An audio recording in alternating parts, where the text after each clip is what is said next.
Once again welcome back to KC's classes. KC's ക്ലാസ്സസിന്റെ ഒരു എപ്പിസോഡിലേക്ക് എല്ലാവർക്കും സ്വാഗതം. This is Kiran C S. Calicut university BCom BBA 5th semester exams continue ചെയ്യാണ്. നാളെ നടക്കാൻ പോകുന്നത് ബികോം 5th സെമസ്റ്റർ സ്റ്റുഡൻസിന്റെ ഏറ്റവും ഇമ്പോർട്ടന്റ് ആയിട്ടുള്ള തിയറി സബ്ജക്റ്റ് ആണ് ബിസിനസ് റിസർച്ച് മെത്തേഡ്സ്. നമ്മൾ ഈ ഒരു പേപ്പറിന്റെ ഇമ്പോർട്ടന്റ് ക്വസ്റ്റ്യൻസിന്റെ വീഡിയോ ഉറപ്പായും പ്രതീക്ഷിക്കുന്ന ഓരോ പാർട്ടിലുള്ള ചോദ്യങ്ങളുടെ ഡിസ്കഷൻ ഇതൊക്കെ ചെയ്ത് കഴിഞ്ഞിട്ടുള്ളതാണ്. കാണാത്തവരുണ്ടെങ്കിൽ കാണാം. സ്മാർട്ട് സ്റ്റഡിക്ക് വളരെ ഹെൽപ്ഫുൾ ആയിരിക്കും. നമ്മൾ പറഞ്ഞിട്ടുള്ള അതേ ചോദ്യങ്ങളാണ് എക്സാമിന് വരുന്നത്. അക്കൗണ്ടിങ് ഫോർ മാനേജ്മെന്റ് നിങ്ങൾക്ക് നോക്കിയാൽ മനസ്സിലാക്കാൻ സാധിക്കും. ഓക്കെ, സോ നമ്മൾ എപ്പോഴും ചെയ്യുന്ന മറ്റൊരു ഇമ്പോർട്ടൻ്റ് ആയിട്ടുള്ള സീരീസ് ആണ്. ലാസ്റ്റ് മൊമെന്റിൽ പഠിക്കുന്ന കുട്ടികള് ഒന്ന് പാസ് ആകണമെങ്കിൽ മിനിമം ഫോക്കസ് ചെയ്യേണ്ട കാര്യങ്ങൾ ഇൻക്ലൂഡ് ചെയ്തിട്ടുള്ള last day examination tips. So ഈ ഒരു വീഡിയോയിലോട്ടാണ് നമ്മൾ ഇന്ന് കിടക്കുന്നത്. വീഡിയോയിലോട്ട് പോണേക്കാൾ മുമ്പ് പറയാനുള്ളത്, നമ്മുടെ സ്ഥാപനം കാലിക്കറ്റ് യൂണിവേഴ്സിറ്റി ബികോം BBA എല്ലാ സെമസ്റ്ററിലെയും ക്ലാസ്സസ് പ്രൊവൈഡ് ചെയ്യുന്നുണ്ട്. നമ്മുടെ ആപ്പിലൂടെയാണ് ക്ലാസ്സസ് അവൈലബിൾ ആവുക. റെക്കോർഡ് ക്ലാസ്സസ് ഉള്ളത് കൊണ്ട് തന്നെ എപ്പോൾ വേണമെങ്കിലും പഠിച്ച് ഡൗട്ട് ഉള്ളത് ചോദിക്കാനുള്ള അവസരമുണ്ടെന്നുള്ളതാണ്. ഇതുവരെയുള്ള നമ്മുടെ റിസൾട്ട്സ് ഒക്കെ സൂപ്പർ റിസൾട്ട്സ് ആണ് കേട്ടോ. സോ നമ്മുടെ ക്ലാസ്സിൽ ജോയിൻ ചെയ്ത് പഠിച്ച് നല്ല മാർക്ക് മേടിക്കാൻ താല്പര്യമുള്ള സ്റ്റുഡൻസിന് ഡിസ്ക്രിപ്ഷൻ ബോക്സിലുള്ള എൻ്റെ വാട്സപ്പ് നമ്പറിൽ കോൺടാക്ട് ചെയ്യാം, ക്ലാസ്സസ് ആക്സസ് ചെയ്യാം. 5th കഴിഞ്ഞാൽ ഉടനെ തന്നെ 6th ക്ലാസ്സസും ആരംഭിക്കുന്നതാണ്.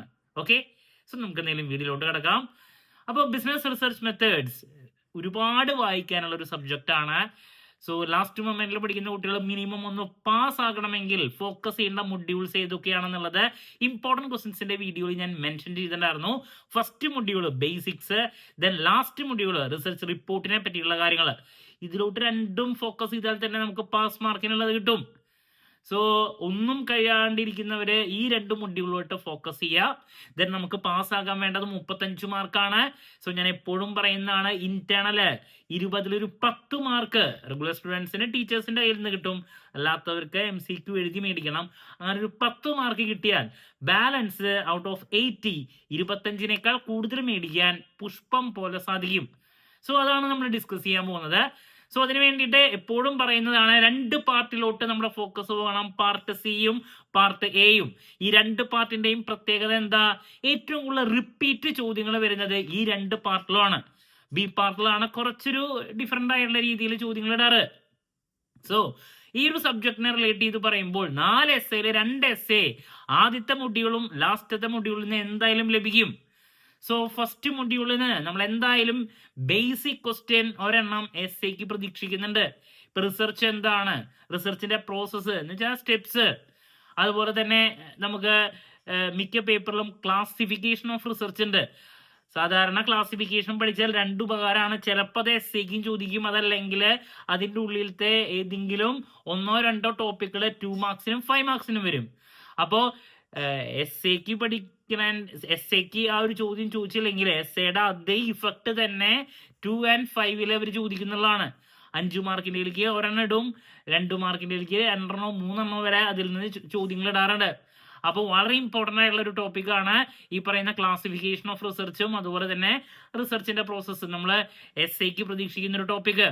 അതുപോലെ തന്നെ ഏറ്റവും സിമ്പിൾ ആയിട്ട് സ്കോർ ചെയ്യാൻ സാധിക്കുന്ന മറ്റൊരു എസ്സേ ആണ് ലാസ്റ്റ് മൊഡ്യൂളിലെ റിസർച്ച് റിപ്പോർട്ട് എന്താണ്, contents of research report, Leh out of research report എന്ന് പറയുന്ന ഏരിയ. സോ അങ്ങനെ ഫസ്റ്റ് മൊഡ്യൂളും ലാസ്റ്റ് മൊഡ്യൂളും ഫോക്കസ് ചെയ്തിട്ട് തന്നെ നിങ്ങൾക്ക് എസ്സേ സ്കോർ ചെയ്യാൻ സാധിക്കും. പിന്നെ നമ്മൾ പ്രതീക്ഷിക്കുന്ന ഏരിയ എന്ന് പറയുന്നത് സാമ്പിളിംഗ്. അതില് methods of sampling, probability non probability sampling എസ്സേക്ക് പ്രതീക്ഷിക്കാം. അതുപോലെ തന്നെ നമുക്ക് ഡാറ്റ കളക്ഷനിൽ പ്രൈമറി ഉണ്ട്, സെക്കൻഡറി ഉണ്ട്. സോ അതിൽ പ്രൈമറി ഡാറ്റ കളക്ഷനിൽ ഏറ്റവും ഇമ്പോർട്ടൻ്റ് ആയിട്ടുള്ള ഒരു മെത്തേഡാണ് ഈ പറയുന്ന ഒബ്സർവേഷൻ.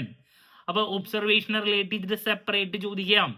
പിന്നെ മെഷർമെന്റ് ഓഫ് സ്കെയിലിനെ പറ്റിയിട്ട് സ്കെയിലിംഗ് ടെക്നിക്സ്, അത് 10 മാർക്കിന്റെ എസ്സേക്ക് പലപ്പോഴും ഇപ്പോൾ എടുത്തു കാണുന്നുണ്ട്. അതുപോലെ തന്നെ ഡാറ്റ പ്രോസസ്സിംഗ് എന്താണ്, അതിനെ പറ്റിയിട്ട് എക്സ്പ്ലെയിൻ ചെയ്യാൻ വേണ്ടിയിട്ടുള്ള ഒരു ചോദ്യം എസ്സേക്ക് പ്രതീക്ഷിക്കുന്നുണ്ട്. അതുപോലെ തന്നെ റിസർച്ച് ഡിസൈൻ എന്താണ്, അതിന്റെ നീഡ്, കണ്ടന്റ്സ്. അപ്പൊ ഇത്രയാണ് നമ്മളെ എസ്സേക്ക് ഏറ്റവും കൂടുതൽ എക്സ്പെക്ട് ചെയ്യുന്ന ഏരിയാസ്.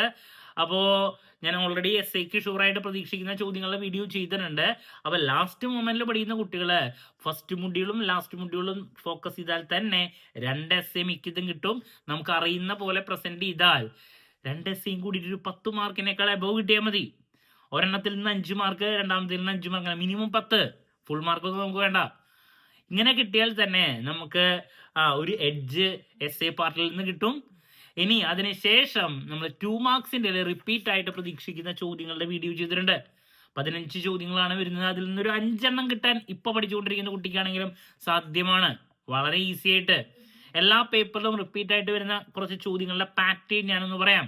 അല്ല, ആദ്യം ഇപ്പൊ റിവ്യൂ ഓഫ് ലിറ്ററേച്ചർ എന്താണ്, ദെൻ അതുപോലെ തന്നെ റിസർച്ച് എന്താണ്, ക്ലാസിഫിക്കേഷൻ ഓഫ് റിസർച്ചിൽ ഏതെങ്കിലും ഒന്നോ രണ്ടോ, ഇപ്പൊ ബേസിക് റിസർച്ച് എന്താണ്, അപ്ലൈഡ് റിസർച്ച് എന്താണ്, social research, quantitative and qualitative exploratory research എന്താണ്, അങ്ങനെ റിസർച്ച്, കോസൽ റിസർച്ച്, റിസർച്ചിന്റെ ഡിഫറെന്റ് ടൈപ്സിൽ ഏതെങ്കിലും ഒന്നോ രണ്ടോ 2 മാർക്സിന് വരുന്നതാണ്. അതുപോലെ തന്നെ analysis, factor analysis, bivariate analysis, multivariate analysis, അങ്ങനെ അനാലിസിസിന്റെ കുറച്ച് ചോദ്യങ്ങൾ. അതിലേതെങ്കിലും ഒരെണ്ണം ഡിസ്ക്രിമിനന്റ് അനാലിസിസ്, അപ്പോൾ അതിലേതെങ്കിലും ഒരെണ്ണം എന്തായാലും 2 മാർക്സിന് പ്രതീക്ഷിക്കാം. പിന്നെ സാമ്പിളിംഗ് ആണ്. സാമ്പിളിങ്ങിന്റെ മെത്തേഡ്സിൽ ഏതെങ്കിലും ഒന്നോ രണ്ടോ നമുക്ക് 2 മാർക്സിന് ഉണ്ടാവാറുണ്ട്. ഇപ്പൊ കോട്ട sampling, systematic sampling, random sampling, cluster sampling, snowball sampling. അപ്പോൾ സാമ്പിളിങ്ങിൽ ഏതെങ്കിലും ഒരെണ്ണം. പിന്നെ സാമ്പിളിംഗ് എറർ എന്താണ്, നോൺ സാമ്പിളിംഗ് എറർ എന്താണ്, ഹൈപ്പോത്തിസിസ് എന്താണ്, ലെവൽ ഓഫ് സിഗ്നിഫിക്കൻസ് എന്താണ്, ഡിഗ്രീസ് ഓഫ് ഫ്രീഡം എന്താണ്, അതുപോലെ തന്നെ റിസർച്ച് റിപ്പോർട്ട് എന്താണ്, അതിൽ ഡിഫറെന്റ് ടൈപ്സ് ഓഫ് റിപ്പോർട്ടിൽ ഏതെങ്കിലും ഒരെണ്ണം, പോപ്പുലർ റിപ്പോർട്ട് ഉണ്ട്. അപ്പോൾ റിസർച്ച് റിപ്പോർട്ടിൽ ഏതെങ്കിലും ഒരെണ്ണം എപ്പോഴും വരുന്നതാണ്. ബിബ്ലിയോഗ്രഫി എന്താണ്, ഫുട് നോട്ട് എന്താണ്, എക്സിക്യൂട്ടീവ് സമ്മറി എന്താണ്, റിസർച്ച് പ്രോബ്ലം എന്താണ്, ഇൻഡക്ഷൻ എന്താണ്, ഡിഡക്ഷൻ എന്താണ്, അതുപോലെ തന്നെ വാലിഡിറ്റി എന്താണ്, കൺകറന്റ് വാലിഡിറ്റി എന്താണ്, ഇന്റേണൽ വാലിഡിറ്റി, റിലയബിലിറ്റി എന്താണ്, അതുപോലെ തന്നെ സ്കെയിലിങ്ങിൽ ഓർഡിനൽ, നോമിനൽ, ഇന്റർവൽ സ്കെയിൽ ഉണ്ട്, മെഷർമെന്റ് ഓഫ് സ്കെയില്. പിന്നെ അതിൽ തന്നെ നമുക്കറിയാം ഡിക്കോട്ടമസ് ക്വസ്റ്റ്യൻ എന്താണ്, ക്വസ്റ്റ്നെയർ എന്താണ്, ഷെഡ്യൂൾ എന്താണ്, കോൺഫിഡൻസ് ലെവൽ എന്താണ്, അതുപോലെ തന്നെ പൈലറ്റ് സർവേ എന്താണ്, വാരിയബിൾ എന്താണ്, അതിൽ independent variable, dependent variable, extraneous variable, moderate variable, അങ്ങനെ വാരിയബിളിൽ ഏതെങ്കിലും ഒരെണ്ണം പ്രതീക്ഷിക്കുന്നുണ്ട്. ക്രോസ് സെക്ഷണൽ സർവേ എന്താണ്, ഡാറ്റ വാലിഡേഷൻ എന്താണ്, കോംപ്രഹെൻഷൻ എന്താണ്, ടാബുലേഷൻ എന്താണ്, അങ്ങനെ മൊഡ്യൂൾ നമ്പർ 4ൽ ഏതെങ്കിലും ഒരെണ്ണം പ്രതീക്ഷിക്കുന്നുണ്ട്. ഡാറ്റ ഇന്റർപ്രിട്ടേഷൻ എന്താണ്, അതിനേക്കാൾ മുമ്പുള്ള ക്വസ്റ്റ്യൻ പേപ്പറിൽ കണ്ടുവന്നുള്ള ഒരു ചോദ്യമാണ് ഡാറ്റ ഇന്റർപ്രിട്ടേഷൻ. ഇങ്ങനെ 2 മാർക്സിന്റെ ഞാൻ ഉറപ്പായും പ്രതീക്ഷിക്കുന്ന കുറച്ച് ചോദ്യങ്ങളുടെ വീഡിയോ ചെയ്തിട്ടുണ്ട്, അത് കാണാം. അതിൽ നിന്നൊരു 5 എണ്ണം കിട്ടാൻ ഒരു പാടില്ല. ഇപ്പൊ ലാസ്റ്റ് മൊമെന്റിൽ പഠിക്കുന്ന കുട്ടികളെ ഞാൻ പറഞ്ഞു, മിനിമം ഫസ്റ്റ് ചാപ്റ്ററിലത്തെ ഞാൻ പറഞ്ഞ ബേസിക് ചോദ്യങ്ങള്, സാമ്പിളിങ്ങിനെ റിലേറ്റ് ചെയ്തിട്ടുള്ള കാര്യങ്ങള്, പിന്നെ സ്കെയിലിങ്ങിനെ പറ്റിയിട്ടുള്ള കാര്യങ്ങള്, ക്ലാസിഫിക്കേഷൻ ഓഫ് റിസർച്ചിന്റെ കാര്യങ്ങള്, ലാസ്റ്റ് മൊഡ്യൂളിലത്തെ റിപ്പോർട്ടിന്റെ കുറച്ച് കാര്യങ്ങള്, ഇതിനൊക്കെ 2 മാർക്സ് റിപ്പീറ്റ് കാര്യങ്ങളാണ് വരുന്നത്. അപ്പൊ ഒരു 5ഓ 6ഓ കിട്ടിക്കഴിഞ്ഞാൽ അവിടെ തന്നെ 10-12 മാർക്കായി. അപ്പൊ 4-5 എണ്ണം കിട്ടാൻ ഒരു പ്രശ്നമില്ല. ദെൻ ഇതിൽ പറഞ്ഞിട്ടുള്ള 2 പാർട്ടിലും പറഞ്ഞിട്ടുള്ള പല ചോദ്യങ്ങളും നമുക്ക് 5 മാർക്സിലും കാണാൻ സാധിക്കും. ക്വസ്റ്റ്നെയർ, ഷെഡ്യൂളിന്റെ കാര്യങ്ങള്, ഹൈപ്പോത്തിസിന്റെ കാര്യങ്ങള്, ഫസ്റ്റ് ചാപ്റ്ററിലത്തെ ബേസിക് തിയറി, ഈ പറഞ്ഞ ക്ലാസിഫിക്കേഷൻ ഓഫ് റിസർച്ചിൽ ഏതെങ്കിലും ഒരെണ്ണം റിസർച്ചിന്റെ ബേസിക് കാര്യങ്ങള്, റിസർച്ച് പ്രോസസ്സിലെ പല കാര്യങ്ങളും, review of literature, research problem, അങ്ങനെ നമ്മൾ 2 മാർക്സിലും എസ്സേക്കും പ്രതീക്ഷിക്കുന്ന പല ചോദ്യങ്ങളും 5 മാർക്സിൽ നമുക്ക് പ്രതീക്ഷിക്കാം. സോ നമുക്ക് അറിയുന്ന പോലെ പാർട്ട് ബി കൂടി പ്രസന്റ് ചെയ്യുകയാണെങ്കിൽ നമുക്ക് 25നേക്കാൾ കൂടുതൽ അവിടെ സ്കോർ ചെയ്യാൻ സാധിക്കും. അങ്ങനെ ഇന്റേണൽ കൂടിയാവുമ്പോൾ പുഷ്പം പോലെ നിങ്ങൾ പാസ്സായിരിക്കും എന്നുള്ളതാണ്. സോ ഇപ്പോൾ പഠിച്ചുകൊണ്ടിരിക്കുന്ന കുട്ടിയാണെങ്കിലും ഒന്ന് ഫോക്കസ് ചെയ്യുകയാണെങ്കിൽ, കുറച്ച് ചോദ്യങ്ങളിൽ ഫോക്കസ് ചെയ്യുകയാണെങ്കിൽ നിങ്ങൾ ബിസിനസ് റിസർച്ച് മെത്തേഡ്സ് നല്ല രീതിയിൽ സ്കോർ ചെയ്യാൻ പറ്റും. ദെൻ ഓൾറെഡി എൻ്റെ ഇമ്പോർട്ടൻറ്റ് ക്വസ്റ്റ്യൻസിൻ്റെ വീഡിയോസ് ഒക്കെ കേട്ട് പഠിച്ചവരാണെങ്കിൽ നിങ്ങൾ ഈസി ആയിട്ട് 90% അബോവിലോട്ട് എത്തുന്നുള്ളതാണ്. ഓക്കെ, സോ ക്ലാരിറ്റി കിട്ടിയെന്ന് പ്രതീക്ഷിക്കുന്നു. എന്ത് ഡൗട്ട് ഉണ്ടെങ്കിലും കമൻറ്റ് ചെയ്യുക, അതിനുള്ള മറുപടി ഞാൻ വീഡിയോസിലൂടെ നൽകുന്നതായിരിക്കും. നാളെ എക്സാം എല്ലാവരും നല്ല രീതിയിൽ അറ്റൻഡ് ചെയ്യുക. ഇതിൻ്റെ കൂടെ ശ്രദ്ധിക്കേണ്ട 2 കാര്യങ്ങൾ എന്ന് പറയുന്നത്, ഫുൾ ടൈം എക്സാമുകളിൽ സ്പെൻഡ് ചെയ്യുക, എല്ലാ ചോദ്യങ്ങൾക്കും ആൻസർ ചെയ്യുക, ഇൻ ടൈമിൽ എത്തിച്ചേരുക. ഇതുകൂടിയാണെങ്കിൽ നിങ്ങളുടെ കയ്യിലായിരിക്കും എല്ലാ കാര്യങ്ങളും. ഓക്കെ, സോ നാളെ എക്സാമിന് ശേഷം എക്സാം റിവ്യൂ ആയിട്ട് വീണ്ടും കാണാമെന്നുള്ള പ്രതീക്ഷയോടെ നിർത്തുന്നു. This is Kiran CS signing off. Have a nice day. Thank you and all the very best.